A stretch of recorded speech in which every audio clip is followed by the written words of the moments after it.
Good day, everyone. Welcome to Real Conservative News. I'm your host, Nathaniel Rajkumar. Starting off locally here in Trinidad and Tobago, hundreds of healthcare workers took to the streets of Port of Spain yesterday in a massive protest organized by the Trinidad and Tobago Registered Nurses Association. Nurses were seen dancing, singing, and chanting through the capital to demand better salaries and improved working conditions. I wonder if anybody else notices that the wording, the tone of these reports have changed since UNC has been in office now when it pertains to protests. When PNM, the mighty Rowley, Emperor Rowley, was governing this nation with an iron fist, the mainstream media made it sound as though it was a crime to protest back then. Their wording, of course, it never actually came out and said so. My response: gone are the days when nurses declared days of rest and reflection due to their fear and respect for the former mighty Emperor Rowley. Now they boldly demand that the Yellow Party resolve numerous issues which have been plaguing the health sector for the past decade within the shortest space of time possible. They know exactly what they're doing and how they feel in their hearts towards the UNC party and Prime Minister Kamla Persad-Bissessar. They can fool others outside there. They can fool my friends and probably even extended family. They're not fooling me.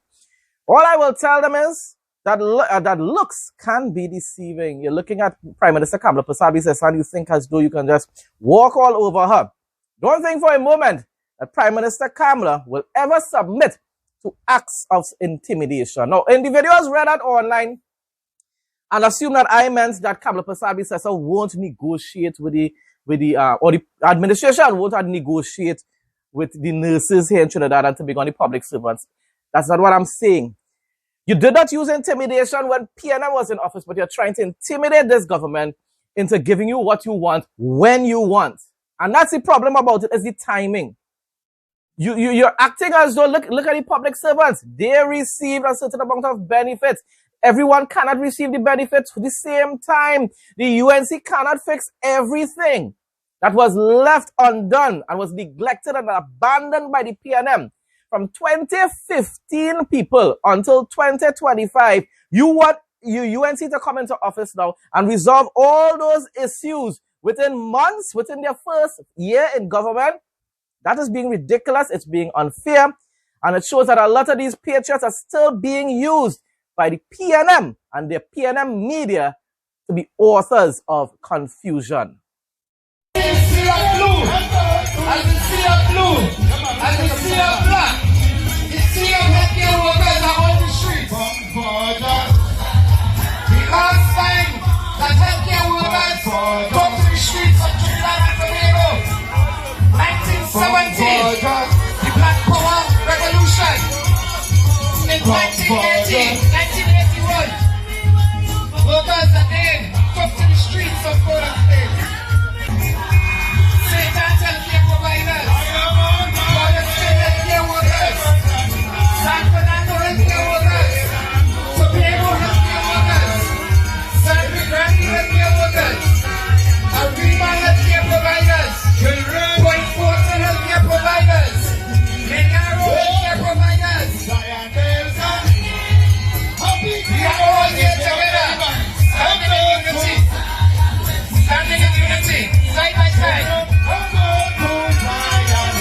The government of Trinidad and Tobago has acknowledged the legitimacy of Venezuela's current administration, signaling a shift in its previously guarded position on the political crisis in Caracas. Yes, Kakash media, they had to be guarded about it. They had to be careful about what they said and did not say back then. Speaking at yesterday's post-cabinet meeting conference at the Diplomatic Center in St. Anne's, Foreign and CARICOM Affairs Minister Sean Sobers provided the definitive confirmation. He said, "We recognize Delcy Rodriguez as the interim president of Venezuela." I love how, well, of course, that is the actual official thing. She is the interim president, Sobers stated. But it also shows that the Kamla Persad administration is hoping, just like myself, that elections will be called soon, hopefully very soon, in Venezuela, so that true democracy can be restored. Because The Delcy Rodriguez government is still a socialist communist regime, you know. They're just humbling themselves a whole lot more to the American power than Maduro, who just wanted to continue to oppress his people without making any sort of compromises.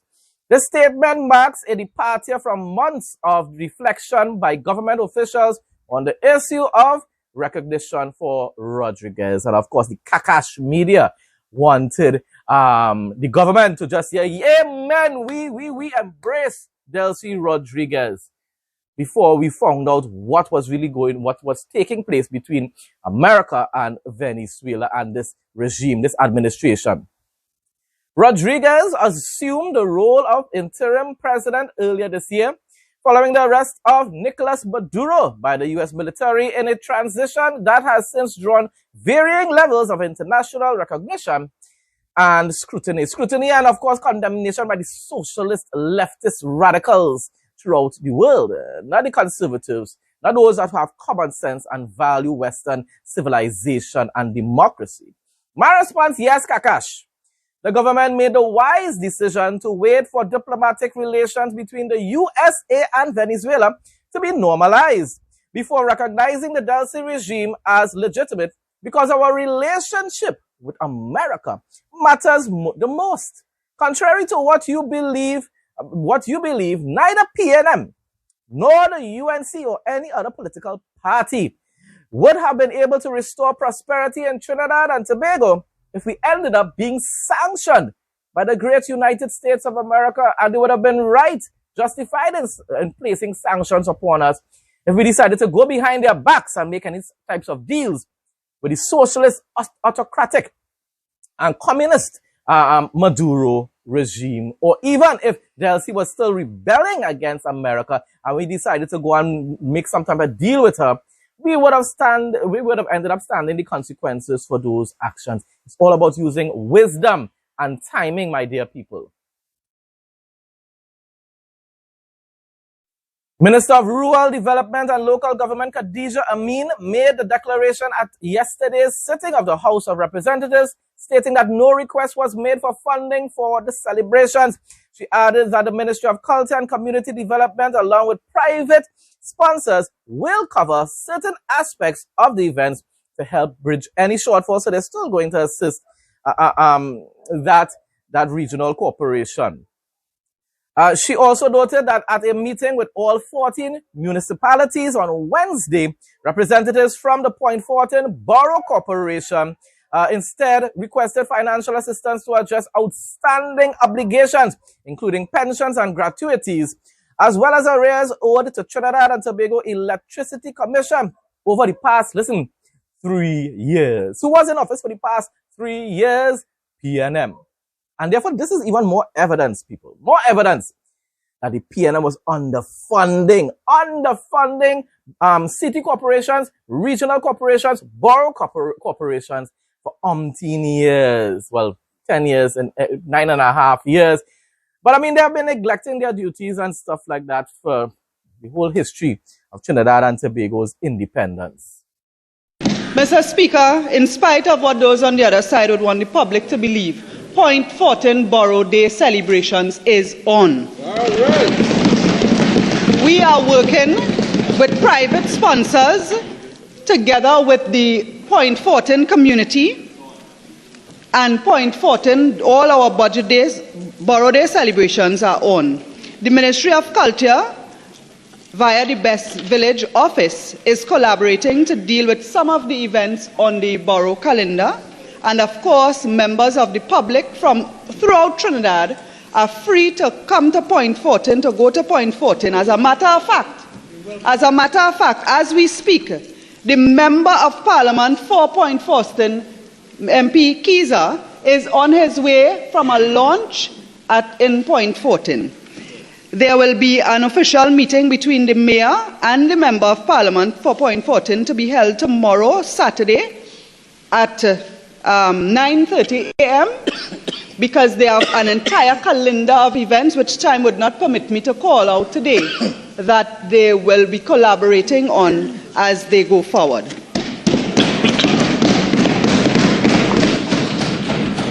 Member for Kalopino. Thank you very much, Mr. Speaker. Mr. Speaker, to the Minister, supplemental question. Minister, can you indicate whether the Ministry has provided funding to the Point Fortin Borough Corporation for the hosting of Borough Day activities in the constituency of Point Fortin? Mr. Speaker, that is not how it works. The Point Fortin Borough, and in fact any municipality, they get an allocation in the annual budget. The money under various heads is approved by council for funding different items. The Ministry of Local Government does not directly fund any event in the municipality.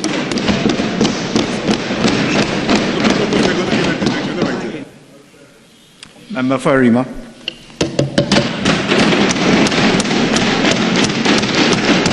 Mr. Speaker, can the Minister advise whether an official request was made to her from the Borough Corporation for funding? Honourable Minister. Mr. Speaker, the only request I have from as a matter of fact, on Wednesday, I had a meeting, a planning and strategy meeting with all 14 municipalities, in which every one of them had the opportunity to identify specific areas that they had requests for.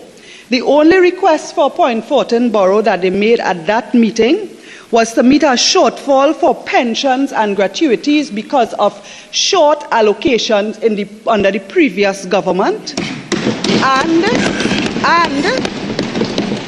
a pile-up of electricity bills, because Point Fortin Borough did not pay T&Tech for any bills for the past 3 years.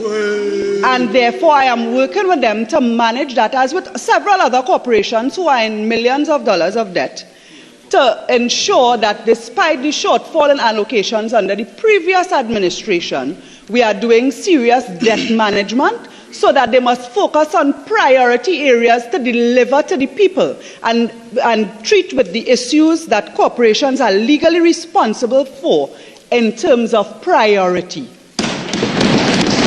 For Saturday, April 11, 2026, Trinidad and Tobago can expect partly sunny and breezy conditions throughout the day, with a few spotty showers likely to interrupt the fair weather, especially during the morning period.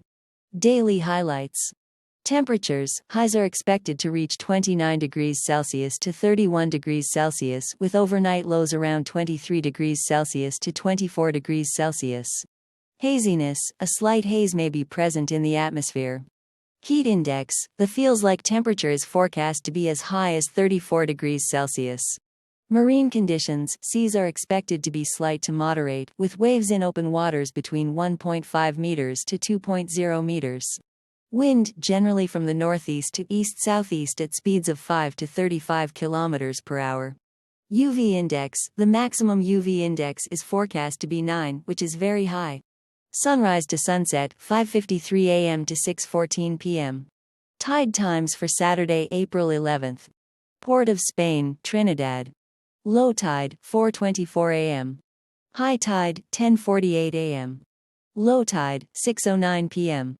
High tide, 12:35 a.m. Sunday. Scarborough, Tobago. High tide, 12:12 a.m. Low tide, 8:05 a.m.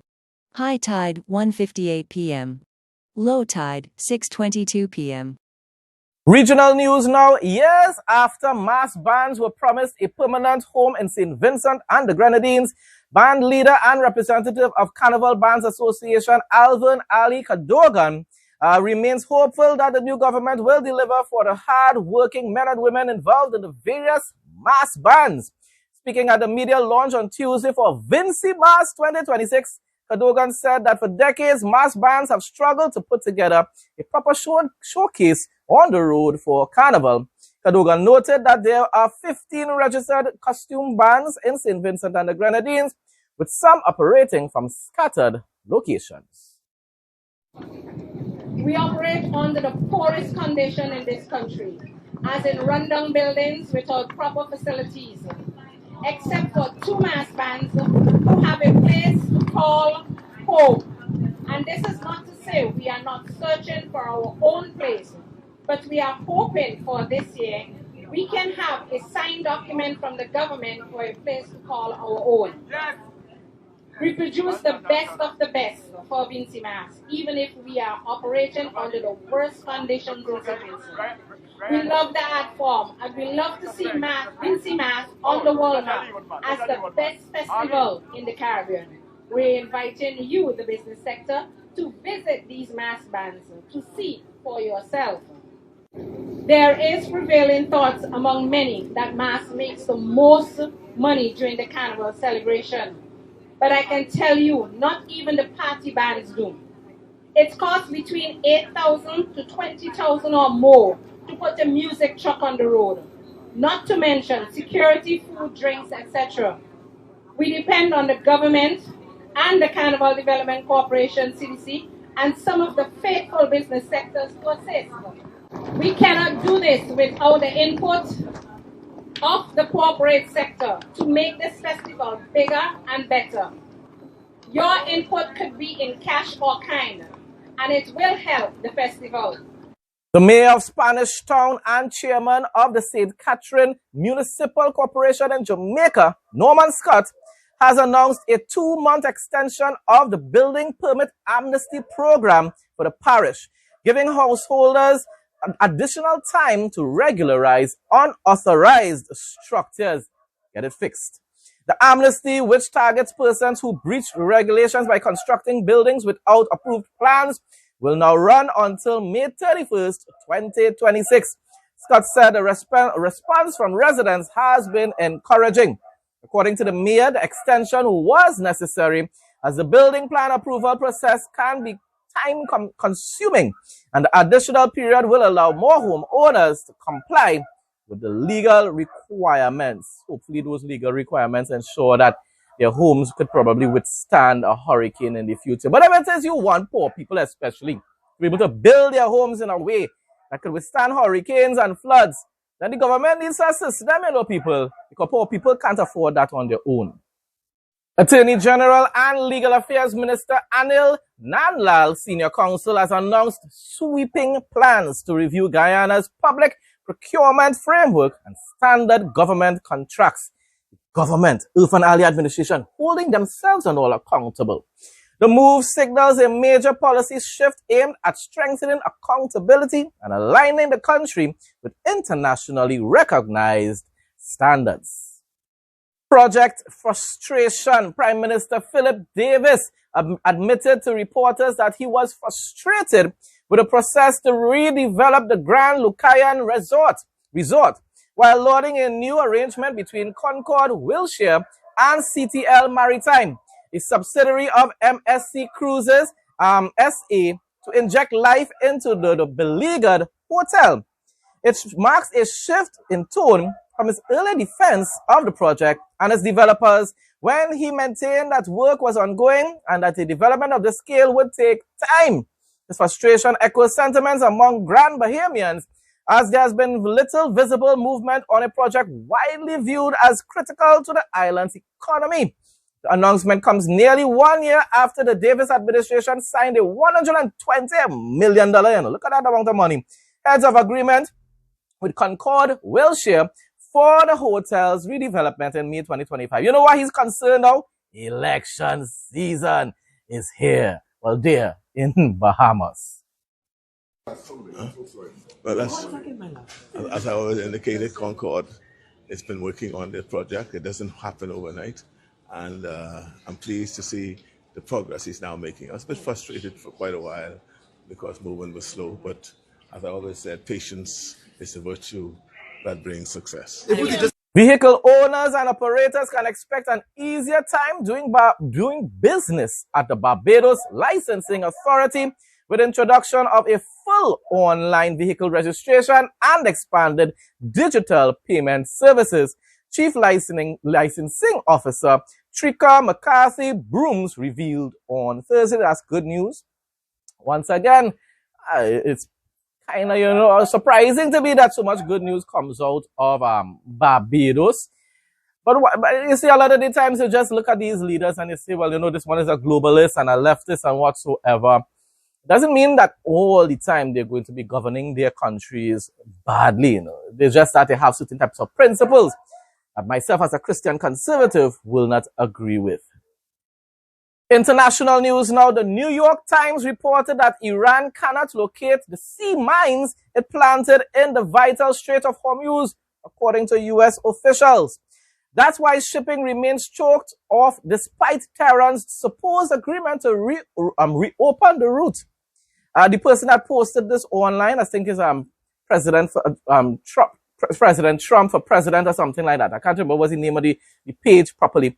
But the page went on to say, this is the same regime that brags about its military powers. So it's New York Times didn't say that. The only thing New York Times says here in this whole passage is the report itself about Iran not being able to get rid of their own mines that they placed in the Strait of Hormuz to try to place fear into people passing through there.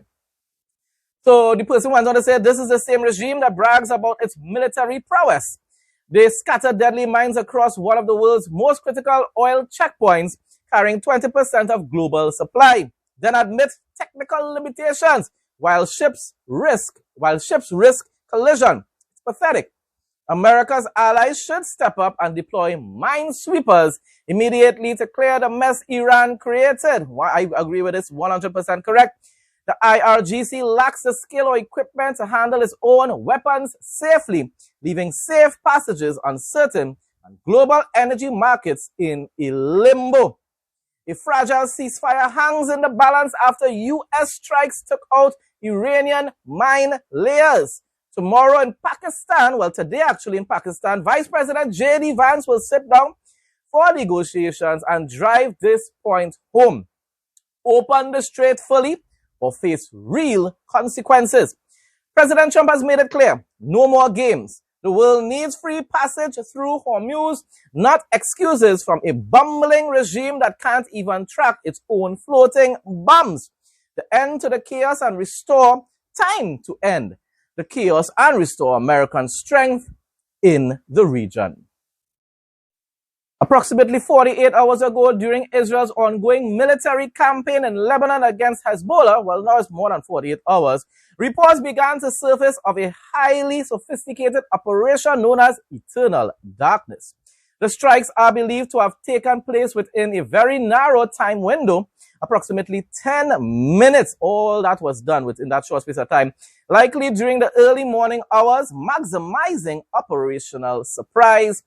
While no full official briefing has been released by the Israeli Defense Force, multiple credible sources indicate that this was a coordinated Israeli strike targeting Hezbollah's command infrastructure across southern Lebanon and possibly additional locations. God continues to be the leader in this fight against terrorism.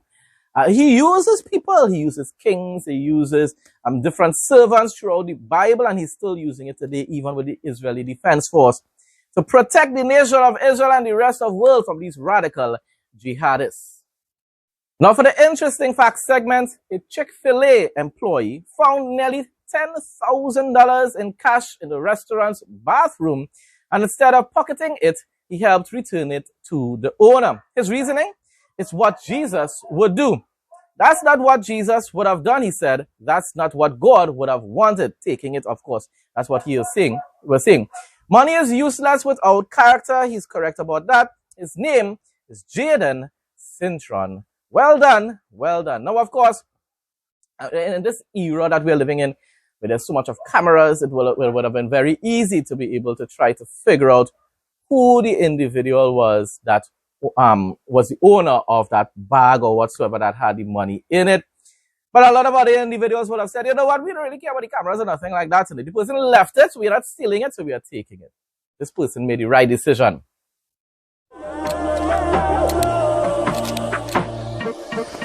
Welcome to Real Conservative News Travel Adventures. Philadelphia, the city of brotherly love and a UNESCO World Heritage City, is a premier East Coast destination blending rich American history with modern culture, top-tier dining, and vibrant arts. Key attractions include the Liberty Bell, Independence Hall, the Reading Terminal Market, and the iconic Rocky Steps at the Philadelphia Museum of Art. Key highlights and neighborhoods. Historic District, Old City, explore the birthplace of American independence, including Independence Hall and the Liberty Bell. Walk down Elfreth's Alley, the nation's oldest residential street. Center City, the bustling heart of the city featuring City Hall, Love Park, and premium shopping. Museum District, Benjamin Franklin Parkway, home to the Philadelphia Museum of Art, the Barnes Foundation, and the Franklin Institute. South Philadelphia, famous for the Italian Market and the South Philly Sports Complex. Top attractions and experiences. Historic sites, Eastern State Penitentiary, Betsy Ross House, and the Museum of the American Revolution. Dining and food, known for cheesesteaks, Pat/Geno's, John's Roast Pork, Reading Terminal Market's diverse vendors, and upscale dining in Rittenhouse Square. Arts and culture, Philadelphia's Magic Gardens, the Philadelphia Zoo, and various murals. Outdoor activities, Schuylkill River Park and Fairmount Park. Hope you enjoyed today's video, and we'll see you again tomorrow as our journey around the world continues. Folks, that brings us to the end of today's news report. Thanks again to everyone who continues to support my content. Please like, comment, share, and subscribe. Stay blessed and stay safe most of all. In Jesus' name.